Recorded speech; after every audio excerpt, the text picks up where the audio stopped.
Deinstitucionalizacija pomeni ne samo zgolj preselitve ljudi ven iz ustanov, ampak prevzemanje tudi suverenosti za odločanje o življenju in poudarjanju vsakdanjega življenja. Se pravi tega, ker vsi živimo, ker to je tisto življenje, kjer smo res lahko suvereni. Deinstitucionalizacija je seveda predvsem stvar ljudi, ki venejo v ustanovah in izgubljajo svojo usodo, ampak je tudi stvar vseh ostalih, ker konec koncev deinstitucionalizacija postavlja pred nas nova vprašanja in je en od načinov, kako vzpostaviti neko novo solidarnost, ki nam zdaj v tem zgodovinskem trenutku še posebej manj. Podpiram to samostojno življenje. Tudi, ko sem bil na funkciji ministra, smo celo zaprli eno enoto zavoda Krastavec, to se pravi grad na Kratah, in pravzaprav lahko bi rekel omogočili ljudem, ki so bili institucionalizirani, da so zaživeli neko novo življenje, da so se tudi sami organizirali. Mislim, da je smiselno ustrajati na tem, da bi se ta proces nadaljeval, in se mi zdi, da tudi ministrstvo v zadnjem času sprejelo neko odločitev, da bo to ena izmed centralnih strategij tega ministrstva. V vsakem primeru je po mojem mnenju potrebno v naši družbi ustrajati na tem konceptu deinstitucionalizacije, torej da bi vsak posameznik živel tako, kot bi si sam najbolje lahko organiziral, seveda s pomočjo družbe v nekih določenih segmentih. V vsakem primeru je marginalizacija katerihkoli segmentov ljudi nesprejemljiva in se mi zdi, da kot neka civilizirana družba v Evropo umeščena, da bi pač to bila tudi neka družbena usmeritev za naprej. No, jaz mislim, da inštitucije so bile neka logična faza v razvoju skrbi, rečemo temu pogojno, in podpore in pomoči osebam, ki imajo različne potrebe, vendar je seveda čas, da te inštitucije počasi ukinemo in da damo osebam možnost, da si izberejo najprimernejšo, za njih najbolj ustrezno obliko življenja, podpore v skupnosti. In tukaj smo šele na začetku poti.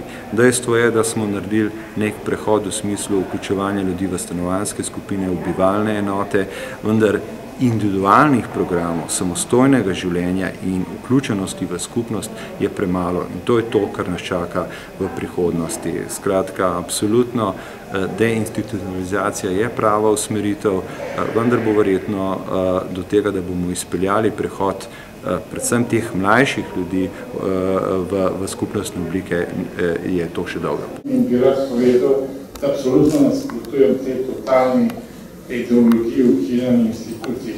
Jasno podpiram, da se razpravlja o institucijah, da se poročuje, da se modernizira, da se spreminja, da se odpirajo, da demokratizira in tako naprej.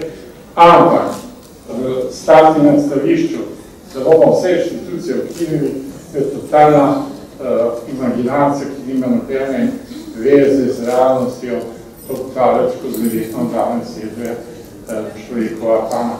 Ali vi živite v institucijah? Ne, jaz ne živim v instituciji, uporabljam pa institucije vsakodnevnem življenju. I'm John Evans. I'm a disability rights activist and I've been working in the field of independent living and deinstitutionalization now for over 30 years, and it's a passion of mine. I really believe that disabled people should have the same opportunities as everybody else, and independent living is a way of achieving that. I mean, I live in my community and like everybody else in the same street with all people, and I'm quite happy. But we do have, personal assistance support, perhaps more in the UK than what one has here, to help us do that. But it took a long time. It didn't come easy. It took us, many years of campaigning before we fully achieved the right to live independently. And then we don't have a right to independent living like in the legislation. We have a Direct Payments Act, which supports personal assistance, and we have another number of other disability acts, but we still would like a national act. Just like the UN Convention in Article 19 has a right to independent living, to ensure that is always there, because we don't know what the future holds, we don't know what's around the corner, and we don't want to lose that support that we get now.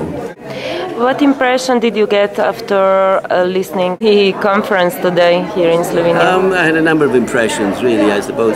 I mean, I think on the one hand, I I think there's a lot of hope, there's a lot of passion for independent living and for the process of deinstitutionalization and for changing the society in Slovenia for the better for disabled people. And there's an active group of independent living activists here which will go a long way, I think, in achieving full equal opportunity in the community. But I was rather surprised to hear some views, even from disabled people themselves, that they see independent living going on in institutions which doesn't go hand in hand. So I'm not quite sure what they were trying to achieve, and it wasn't clear. And I would never ever support the existence of institutions, because there are places where disabled people get abused and where they don't have their equal rights. So I really find it hard to understand why some disabled people think they're a good idea. Jaz sem pri 3 letih šel v zavod v Staro Goro v Novi Gorici, potem sem pa iz tega zavoda šel v Kamnik. Praktično sem celo otroštvo in mladost bil v institucionalni oskrbi. Je vprašanje, če mi je sploh kdaj bilo dano dostojanstvo. Če mi ni bilo dano, mi je tudi odvzeto ni moglo biti. Ne moraš uveljavljati svoje volje. Čez preprosto. Volja človeka je prvi pogoj za dostojno življenje. Svobodna volja, to, kar pravijo v demokraciji. Demokracija pogoj je svobodna volja. Med drugim, svobodna volja pač zajema tudi to, da greš res lahko sam na WC, da lahko ješ, kadar hočeš, kaj hočeš. Čiste elementarne zadeve, ki jih tam ni. Da bi se pa razvil neko ustvarjalno bitje, pa tam sploh nimaš možnosti. Na konferenci je predstavnica društva za paraplegike rekla, da so tam člani spraševali, kdaj bo že ta zakon, da bi lahko zaživeli. Jaz pa rekel, da imam točno tako življenje, kot želim. To pomeni, da je že opcija je že mogoča. Zdaj, če pa to neko društvo, kot je društvo paraplegikov, tega nima še narejenega, je pa to dosti slabo. Tudi z vidika tega, ker imajo veliko več financ, kot je JHD, pa vendar je JHD za svoje člane veliko več naredi, da pa veliko več svobodne volje uveljavljamo pred katerimkoli drugim društvom. Podpirate zakon o osebni asistenci, ki bi pravzaprav omogočil, da bi vsak hendikapiran imel opcijo s pomočjo osebne asistence prebivati po svoji lastni izbiri?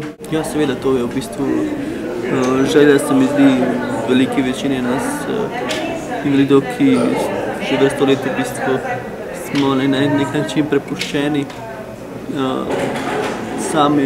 samo iznajdljivosti in programov, ki jih izvajamo invalidske organizacije. Že vrsto let se prizadevamo, da bi ta zakon bil sprejet. Sem tudi član delovne skupine, ki naj bi tudi zakon ta pripravila, in smo že veliko dela vložili v to. Nažalost pa še vedno se nekako mi zdi, da država nekako noče do konca izpeljati te stvari in nam zagotoviti boljše življenje. Sam sem sigurno za deinstitucionalizacijo in jo popolno podpiram. Sem tudi za neko obliko institucij, ki pač za določene posameznike vedno bojo prav prišli. Vsi skupaj stremimo k samostojnosti, pa da se čim bolj upoštevajo dejanske potrebe in želje posameznika. Praviš, živel si v vseh možnih institucijah, danes pa živiš neodvisno življenje. Mi poveš razliko? Razlika pravzaprav je, da po eni strani sem svoboden kot ptica, bi se temu v navednicah lahko reklo.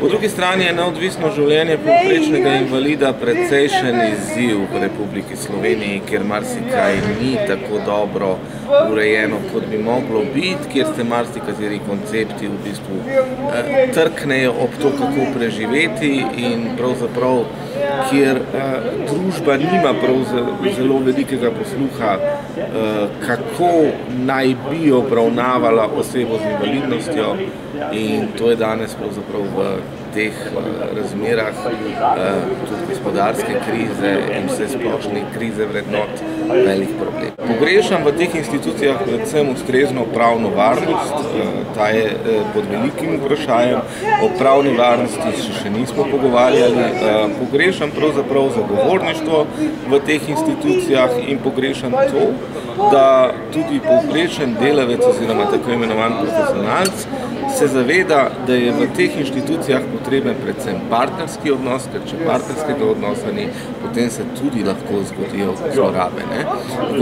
Po večini govorimo o zlorabah, telesnih zlorabah, ampak tudi psihične in pa podcenevalne zlorabe, ki niso nujno nezakonite, so v zavodih velik problem. Kako pa vi komentirate zakon o osebni asistenci? Bi to bila rešitev tudi za vaše uporabnike? Na vsak način mi tudi izvajamo letos prvič program osebne asistence. Mislim, da je osebna asistenca zelo pomembna za naše uporabnike, vendar so podpore drugačne. Mi imamo to klasično osebno asistenco za ljudi z motnjami v duševnem razvoju, ki so gibalno in senzorno ovirani, seveda rabijo pa tudi podpore, ki ustrezajo tem kognitivnim in vedenskim posebnostim. Moram reči, da prvi rezultati so obetavni. Slovenija je podpisnica konvencije o pravicah invalidov in če se osredotočiva samo na 19. člen, ki je današnja tematika konference, ki pravi, da vsak hendikapiran mora imeti pravico do odločanja, tako kot vsak drug človek, kje bo živel, s kom bo živel, kako bo živel in da mu ni potrebno bivati v posebnih okoljih, torej inštitucijah, ter da mu mora biti zagotovljena osebna pomoč oziroma asistenca. To v Sloveniji še vedno ni zakonsko urejeno, torej lahko rečemo, da Slovenija grobo krši konvencijo Združenih narodov, kateri se je s svojim podpisom zavezala. Kako to komentirate? Eno so konvencije in načelne zadeve. Vemo, da praktično ni konvencije na svetu, ki bi bila sprejeta o človekovih pravicah oziroma pravicah različnih skupin, da ne bi bila kršena. Ta kršitev ni simptomatična ali pa značilna za Slovenijo, samo za Slovenijo, ampak praktično za vse države na svetu. To seveda ne more biti tolažba in ne sme biti tolažba. S tem se strinjamo in pot do uresničevanja vseh teh konvencij je zelo dolga. In ključno vlogo na tej poti pravzaprav bodo odigrale uporabniške skupine, bodo hendikepirani oziroma druge skupine ljudi odigrale. Je pa res, da te skupine rabijo formalno podporo, rabijo mehanizme in strukture, da se njihov glas sliši, da se lahko v javnosti te stvari, debate odprejo in da se lahko dejansko problematizira to, kar je kot konvencija, kot resolucija zapisana. To komentiram kot aroganco, pa ne samo do konvencije, ampak do ljudi. Ker konec koncev ta konvencija je zelo pomembna in je zelo pomembna ravno zaradi tega, da da ljudem neko podlago, da boljše živijo. Tukaj bi Slovenija morala stvar zelo zares vzeti, tako kot je Evropska skupnost vzela, ki je absolutno nehala financirati kakršnekoli obnove, ustvarjanje zavodskih kapacitet. To bi morala Slovenija tudi zelo jasno in radikalno to politiko uperati, ker drugače rečemo, nekako se naša ne samo politična, ampak tudi človeška kredibilnost bistveno zmanjša. Mislim, da bi na to vprašanje se dalo odgovoriti z različnih vidikov. Mislim, da je ta pravica, ki jo na nek način to zakonodaja tudi omogoča, da je to pravilna usmeritev. Jasno pa, da je tudi to, da živimo v nekem določenem okolju, kjer obstajajo tudi neke ekonomske zakonitosti. Mislim, da bi bilo treba na tem delati naprej, v tem smislu, da se ta pravica tudi realizira, ker ni samo zadosti, da je ta pravica na nek način zakonsko definirana. Potrebno je seveda tudi v praksi potem implementirati. To je res, Podpisnica je na primer tudi Nemčija, vendar njihov nacionalni dohodek omogoča bistveno drugačno invalidsko varstvo kot pa slovenski nacionalni dohodek. Če bi invalidi v Sloveniji imeli več zavedanja o sebi, dejansko bi država naredila skupno tožbo proti državi. Ker pa invalidi verjamejo v samo lastno invalidnost, se v tem primeru tudi vedejo, drugi ljudje jim pa sledijo. Zato tudi obstaja v družbi neka ideologija invalidnosti, ki ji pač sledijo. In temu na to je prilepljen tudi medicinski model obravnavanja invalidov. Invalidi morajo najprej nehati verjeti, da so invalidi, se obnašati kot karkoli drugega in bo stvar dejansko, če se reče, kulturnega vzgoja, bodo prevzgojili tudi tiste, ki se imajo za zdravje, da ne bodo gledali več ljudi kot na invalide. To se mi zdi ključno. In ko bomo imeli samo zavedanje, bo tudi država temu primerno reagirala. Upajmo. Tisti odločilni ljudje, ki sprejemajo zakone, ali so oni seznanjeni z nekimi načeli neodvisnega življenja ali poznajo gibanje za neodvisno življenje. To je namreč zelo pomembno, da ne bi vse skupaj neka nova ureditev bila spet preveč ukalupljena. Gre namreč za načela neodvisnega življenja, ki zagotavljajo to osnovno človekovo pravico, da se sam odloča.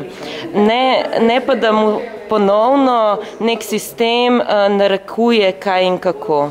Ali se tisti, ki o teh stvareh odločate, zavedate teh stvari? Mislim, da je treba vprašanje postaviti drugače. Pripravljavci zakona absolutno to področje poznamo ali pa poznajo in v preambuli ali pa v uvodu zakona so absolutno postavljena načela, ki izhajajo iz načela človekovih pravic, pravic invalidov, starostnikov in podobno. Zelo jasno so koncipirana in tukaj mislim, da zakon absolutno sledi najsodobnejšim trendom oziroma razvoju na tem področju. Dejstvo pa je, da seveda bo treba zakon sprejeti v parlamentu. Kako in dobro in kako globoko so poslanci seznanjeni s temi načeli in z pravicami in dokumenti mednarodni, pa seveda drugo vprašanje, od tega ne morem komentirati.